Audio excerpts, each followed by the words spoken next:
Assalamualaikum warahmatullahi wabarakatuh. Waalaikumsalam warahmatullahi wabarakatuh. Waalaikumsalam warahmatullahi Ya, baik kita wabarakatuh. mulai. Kita akan melanjutkan pembahasan sebelumnya, yaitu adalah tentang IDS ya. IDS itu singkatan dari Intrusion, Intrusion Detection System ya. Oke. Nah, Intrusion Detection System itu adalah bentuknya bisa hardware dan software. Bentuknya juga bisa software, tapi intinya cara kerja dari IDS itu adalah di software ya. Nah, definisinya IDS adalah sebuah aplikasi atau perangkat lunak dan perangkat keras yang dapat mendeteksi aktivitas yang mencurigakan dalam suatu sistem jaringan. IDS digunakan untuk mendeteksi sistem atau jaringan. Jadi kata kuncinya yang pertama adalah aplikasi perangkat lunak atau perangkat keras ya. Kemudian ada mendeteksi. Berikutnya adalah aktivitas mencurigakan ya di dalam suatu sistem komputer, server atau jaringan. Saya ulangi, kata kuncinya adalah dia barangnya itu adalah suatu aplikasi, apakah dia software saja atau software dengan hardware-nya, yang bertugas untuk mendeteksi aktivitas mencurigakan. Objek yang diamankan atau dilindungi adalah sistem. Sistem itu bisa berarti komputer, server, atau lalu lintas di dalam jaringan ya. Nah, itu definisinya ini harus betul-betul paham ya. Berikutnya, IDS itu ada dua jenis ya. Ada ada Network Intrusion Detection System atau NIDS, ada HIDS. HIDS itu hanya tuh Host Intrusion Detection System ya. Kalau HIDS, kalau NIDS itu fungsinya adalah objek yang diamankannya atau objek yang dilingkupinya adalah komputer atau host ya. Ini yang nggak lagi bicara tolong di mute ya, punten. Farhan di mute dulu Farhan. Nah, kalau IDS yang bergerak di dalam jaringan, tugasnya adalah fokusnya terhadap pengawasan traffic ya. Fokusnya adalah ke pengawasan traffic ya. Sedangkan untuk IDS yang berada di dalam suatu host, fokusnya adalah ke pengawasan satu server saja atau komputernya. Jadi aktivitas di dalam aktivitas mencurigakan menuju satu komputer atau satu sistem atau satu server. Saya ulangi, kalau IDS yang bergerak di wilayah jaringan, dia melindungi aktivitas yang ada di dalam jaringan, utamanya apa? Lalu lintas jaringan ya, atau traffic ya. NIDS ini contohnya, network ini contohnya adalah melakukan scanning, misalnya di dalam jaringan, ini ada yang melakukan scanning, nanti akan terdeteksi ya. Sedangkan HIDS, ini pengawasannya lebih kepada paket-paket atau isian dari suatu file atau isian dari suatu aktivitas data gitu ya. Nah, tapi dia hanya fokus ke satu tempat saja, lebih kepada ke sistem operasi ya. Sistem operasi terhadap suatu server atau suatu komputer. Kemudian, IDS itu ada dua jenis, ada signature based, ada anomaly based ya. Kan? Arianto di mute dulu Arianto. Mas Pono pom guys ya. Ya Pak, baik Pak. Kalau mau nanya boleh di unmute atau menjawab. Nah, untuk IDS ini ada dua jenis ya. Ada NIDS, ada signature base ya. Ada anomaly base. Ini mau diperhatikan karena minggu depan kita praktek.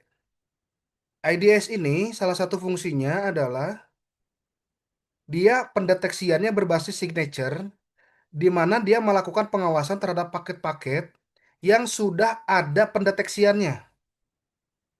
Ini cara kerjanya mirip seperti antivirus.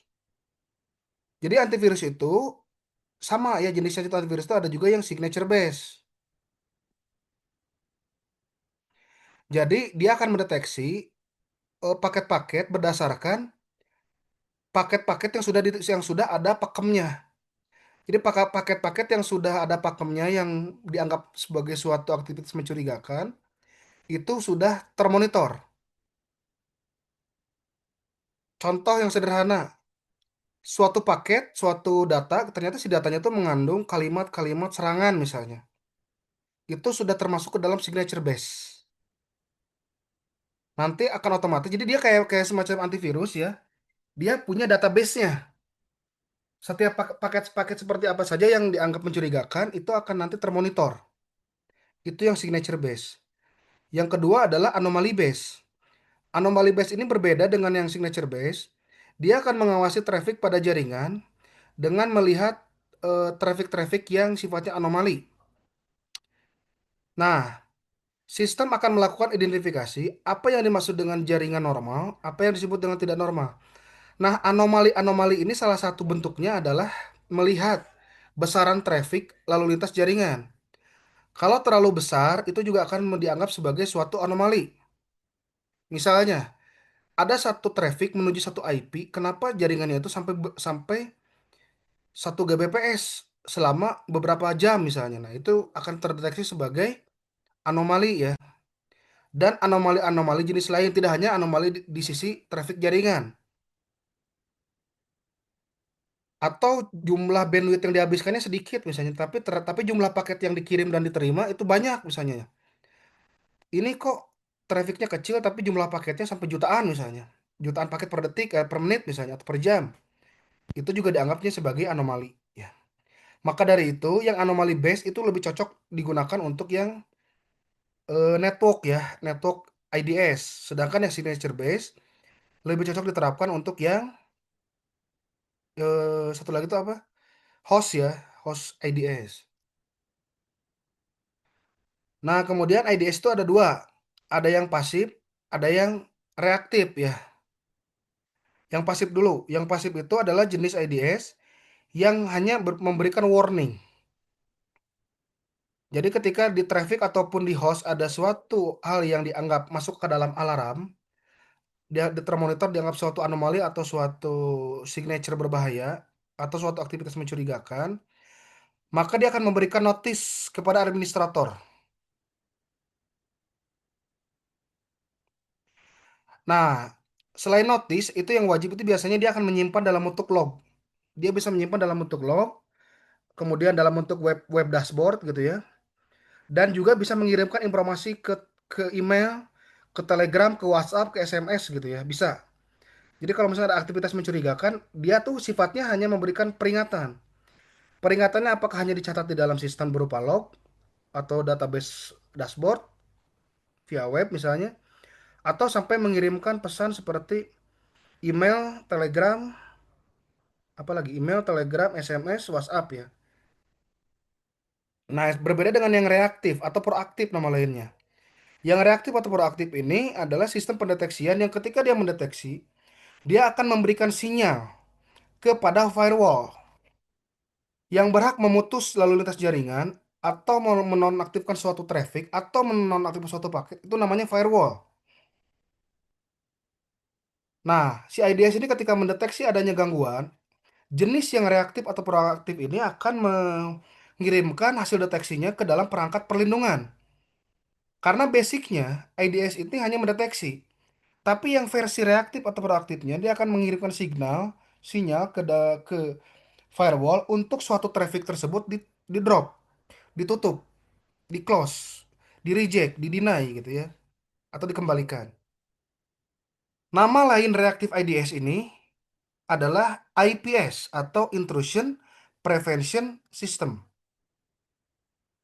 Saya ulangi, nama lain dari reaktif atau proaktif IDS ini adalah namanya IPS, Intrusion Prevention System. Jadi jangan jangan sampai pusing ya. Pak, apa sih bedanya IPS sama IDS? Bedanya itu adalah IPS itu adalah versi reaktifnya IDS atau versi reaktif dan proaktifnya IDS. Seperti itu. Oke? Sampai sini bisa dipahami? Bisa, Suara saya Pak. masih Bisa, kedengar Pak. ya? Oke, saya lanjut. Bisa, Pak. Nah, komponen pada IDS itu ada tiga. Ada teknologi deteksinya, analisisnya, dan interface antarmukanya, serta manajemen konfigurasinya. Nomor satu, teknologi deteksinya. Nah, pada dasarnya, deteksinya itu disebut dengan istilah sensor ya.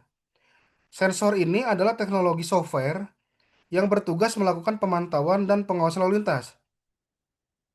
Yang apa yang dideteksi? Yang deteksinya itu ada dua tadi ya. Kembali, apakah yang versi signature atau yang anomali. Sering juga disebut engine atau probe. Nah, bagian pendeteksiannya ini sering disebut engine atau probe.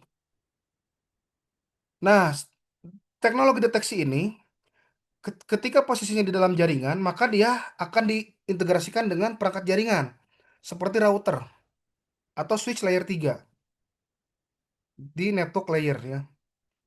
Tapi kalau si teknologi deteksi ini dilekatkan di dalam host atau HIDS, itu biasanya dia menaruh agent, agent ya. Jadi semacam software kecil sebagai perwakilan dari sistem deteksi untuk mengumpulkan data. Nah, agent ini adalah software yang menjembatani penarikan data tersebut yang akan dimasukkan ke dalam kolektor. Kolektor memiliki peran yang mirip dengan agen, bedanya kolektor ini tidak mampu membuat keputusan.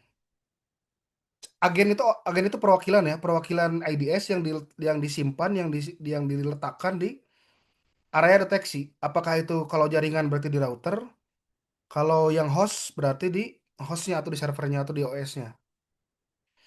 Yang kedua, komponen yang kedua adalah analisis data. Analisis data ini mayoritas data di sini ada dilakukan oleh lapisan yang kadang disimpan pada pusat data atau server. Jadi, setelah agen itu mengirimkan data ke dalam kolektor, si kolektor itu akan meneruskan ke dalam server biasanya. Di servernya ini, jadi IDS itu sebuah server ya. Dia akan menerima data dari area collection ya. Jadi data-data yang dari hasil sensor-sensor tadi atau probe tadi itu akan dikumpulkan oleh kolektor dan setelah masuk ke dalam kolektor dia akan dianalisis.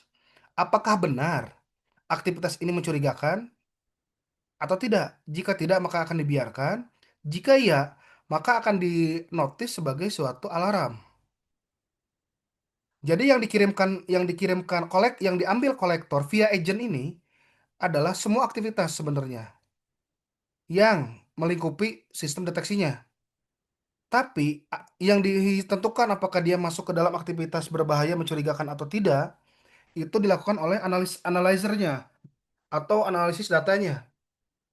Kemudian setelah diputuskan suatu aktivitas tersebut berbahaya atau tidak, kita punya interface atau antarmukanya. Jadi ada semacam webnya misalnya gitu ya, atau konfigurasinya. Dan si konfigurasi ini juga bisa memetakan lagi, meneruskan lagi kemana misalnya. Misalnya jadi setiap kali detection nih yang mengandung alarm berbahaya itu akan dikirimkan ke firewall misalnya untuk firewall menindaklanjuti. Nah, itu adanya di bagian antarmuka atau interfacing atau GUI dan manajemen konfigurasinya. Kembali lagi, IDS itu komponen utamanya tiga ini. Saya ulangi, teknologi deteksi itu untuk mendeteksi dan mengumpulkan data, isinya agent dan kolektor. Analisis data ini untuk menentukan data tersebut, aktivitasnya apakah berbahaya atau tidak, dan interface-nya apakah hanya akan ditampilkan saja di dalam dashboard, dikirim ke Telegram misalnya, dikirim ke WhatsApp misalnya, atau bahkan diteruskan ke firewall untuk ditindaklanjuti oleh firewall. Itulah fungsi dari tiga komponen IDS. Nah, cara kerja IDS itu seperti antivirus ya. Jadi IDS bekerja layaknya antivirus. Nah, bedanya, jadi antivirus itu adalah mirip mirip dengan IDS yang versi HIDS dan signature base. IDS bekerja layaknya antivirus, di mana sistem akan mendeteksi ancaman dari salah satu aktivitas atau keseluruhan aktivitas yang bermasalah. IDS bekerja dengan mengawasi lalu lintas jaringan dan mencocokkan apa yang ada di sana itu ancaman atau bukan. Kemudian, ketika dinyatakan sebuah anomali, IDS bisa melakukan pantauan juga terhadap sisi jaringan, membaca traffic, membaca pola statistik jaringan, itu yang disebut dengan anomaly base. Kemudian adalah pemantauan berkas, di mana sistem akan melihat dan mendeteksi apakah upaya untuk melakukan ancaman atau tidak, yang kemudian akan diteruskan, di forward. Apakah dikirim sebagai alarm saja atau ditindaklanjuti sebagai hal yang harus diberikan aksi gitu, oleh firewall misalnya. Nah, ada tiga jenis firewall, ada Snort, ada host entry, ada TCP LOCD ya, dan ada satu merek juga yang umum ya, namanya itu Suricata kalau nggak salah. Dan ketiga ini memang yang biasanya gratis ya. Nah, untuk Snort sendiri itu tipikalnya Linux ya. Dia mendeteksi traffic yang lebih kepada signature base dan HIDS, host base ya. Kemudian ada host entry juga sama, mendeteksi anomali kalau dia lebih ke anomali ya. Kemudian yang terakhir adalah TCP LOCD, sama ya. Jadi ini hanya berbeda, ini hanya tiga merek saja. Ketiganya ini open source ya, bisa dicoba langsung. Demikian, semakin keras kamu bekerja dan belajar untuk sesuatu, semakin besar kamu merasakannya ketika pencapaiannya nanti. Oke, silakan tanya jawab dulu.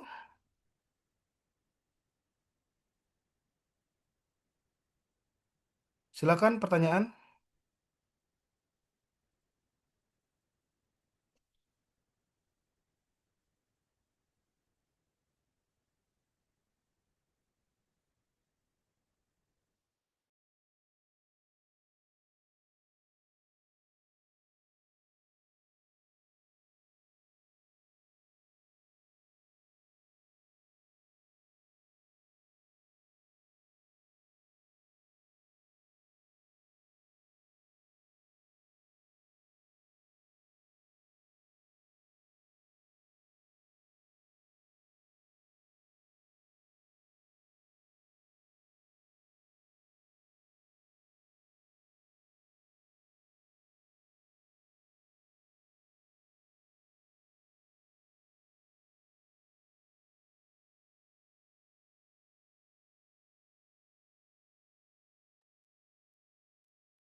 Silakan, ada yang ditanyakan?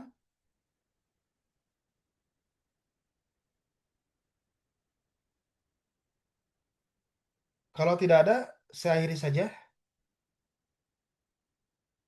Wabillahi taufiq wal hidayah. Wassalamualaikum warahmatullahi wabarakatuh. Waalaikumsalam. Waalaikumsalam warahmatullahi wabarakatuh.